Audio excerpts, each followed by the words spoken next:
ఎక్కడ సాఫీగా జరగలేదండి. అమ్మమ్మ వాళ్ళ ఇంటికి, మా ఇంటికి తిరగాల్సిన పరిస్థితి.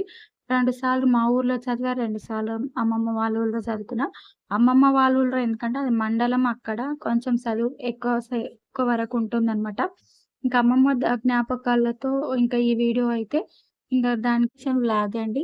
ఇంకా అమ్మమ్మ వాళ్ళ ఊరు దగ్గర ప ఎందుకు పోవాల్సొచ్చిందంటే, ఇంక మా అమ్మ వాళ్ళ ఇంట్లో పొత్తుల సంసారం అనమాట. ఇంక వాళ్ళు ఇంకా పనిలోకెళ్ళడం, ఇంగ అందులో మా చెల్లి కూడా పుట్టింది. ఆమెను కొంచెం చూసుకోవడం ఇబ్బంది అయికుంటూ అమ్మ వాళ్ళ ఇంటికే పంపించారు. అదే అమ్మమ్మ వాళ్ళ ఇంటికి. ఇంకా అక్కడ మండలము అన్నిటికి అన్నీ దొరుకుతాయి. చదువు పరంగా బావుంటుంది. అమ్మమ్మ వాళ్ళు గూడా ఇగ మేము గౌడ్స్ కాబట్టి కళ్ళమ్మేటోళ్ళు. గౌడ్స్ కాబట్టి కళ్ళమ్మి ఇంకా అన్నిటికి తిండికి కొదవ లేకుండా ఉండేది అనమాట. ఇంగ అక్కడ ఉంచితే చదువుకుంటది మంచిగా అనేసి, ఇంకా అట్లా మళ్ళీ 2, 3 క్లాసుల వరకు చదువుకున్నాను. మళ్ళీ తీసుకొచ్చారనమాట. హాస్టల్‌లో పక్కన మా అత్తయ్య వాళ్ళు వెళ్తున్నారు. హాస్టల్‌లో బావుంటది. అన్నీ ఫ్రీ చదువు కదా! హాస్టల్‌లో ఇంకా బుక్స్ కూడా కొనాల్సి ఉండదనేసి హాస్టల్‌కేద్దామని తీసుకొచ్చారు. మళ్ళీ బంద్ చేపిచ్చి. అంతలోనే అమ్మకు హెల్త్ బాలేకపోవడం ఒక రీజన్ అయితే హాస్టల్‌లో సీట్ గూడా రాలేదు. ఇంకేం చేసేది లేదు. నాకింక తోడుగా ఉంటుంది. అమ్మమ్మ ఇంక వంట చేసి పెట్టే చిన్న చిన్న పనులకి ఇంక నన్ను ఇంట్లోనే ఉంచుకున్నారనమాట. ఇంకా హాస్టల్‌కి పంపించకుండా ఊర్లో చదివిపిచ్చారు మళ్ళీ. ఇంకా మళ్ళీ ఇక్కడ ఒక ట్విస్ట్ ఏంటంటే మా ఊర్లో సెవెంత్ వరకే ఉంటుంది. మళ్ళీ వెళ్ళాల్సిన పరిస్థితి.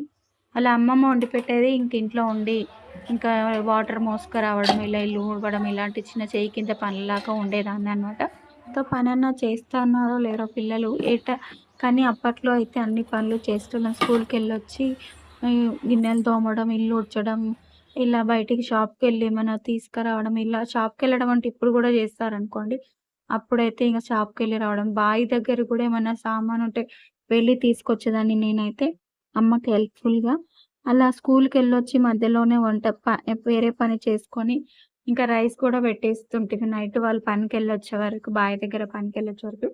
ఇలా చేదోడుగా ఉండడానికి ఇంగ అక్కడ ఊర్లో అయితే చదువుకున్నందుకు అమ్మకైతే హెల్ప్‌గా ఉండేదాన్ని. ఇంకా అంతా చదివినా గానీ మా ఊర్లో మళ్ళా సెవెంత్ వరకే ఉంది.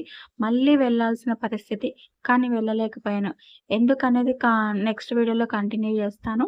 ఇంకా అమ్మమ్మతో ఇలా జ్ఞాపకాలు చెప్పుకుంటూ పోతే ఎన్నెన్నో ఉంటాయి. దీని కింద లింక్ అయితే అమ్మమ్మోళ్ళ ఇల్లు నేను చదువుకున్న ఇల్లు అయితే హోమ్ టూర్ చేశాను. కింద లింక్ ఇస్తాను చెక్ చేయండి.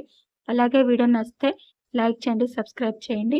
కంటిన్యూ చేద్దాం నెక్స్ట్ వీడియోలో. మీరు కామెంట్ చేసి దాన్ని బట్టి నేను నెక్స్ట్ వీడియో అనేది చేస్తాను. ఇంకా నేనైతే ఇక్కడ టిఫిన్ అయితే తింటున్నాను.